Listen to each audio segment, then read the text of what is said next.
Welcome back to Astrophysics 101. Today, we're exploring the ultimate life cycle, the birth, life, and death of stars. It's a journey that spans billions of years, written entirely in light, gravity, and nuclear fire.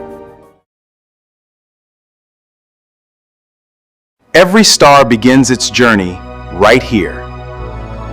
It starts inside a stellar nursery, or a nebula. Over millions of years, gravity pulls this scattered gas and dust together, skyrocketing the core temperature.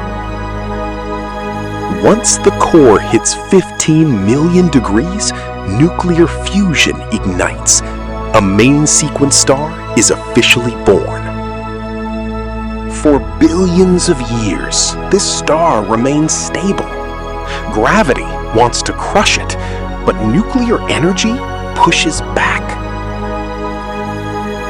But eventually, the fuel runs out. When a star consumes its hydrogen core, it swells into a massive red giant. For massive stars, this final chapter isn't a quiet fade-out.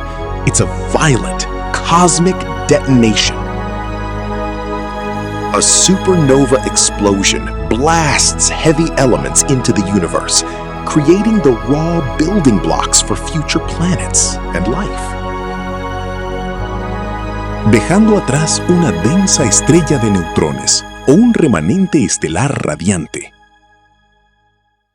通过 SceneFlow， 您的全球学生可以用70多种语件学习相同的核心课程。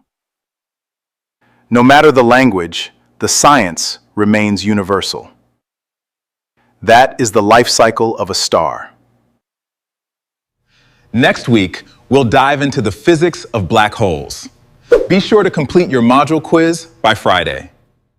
Keep looking up, and I'll see you in the next session.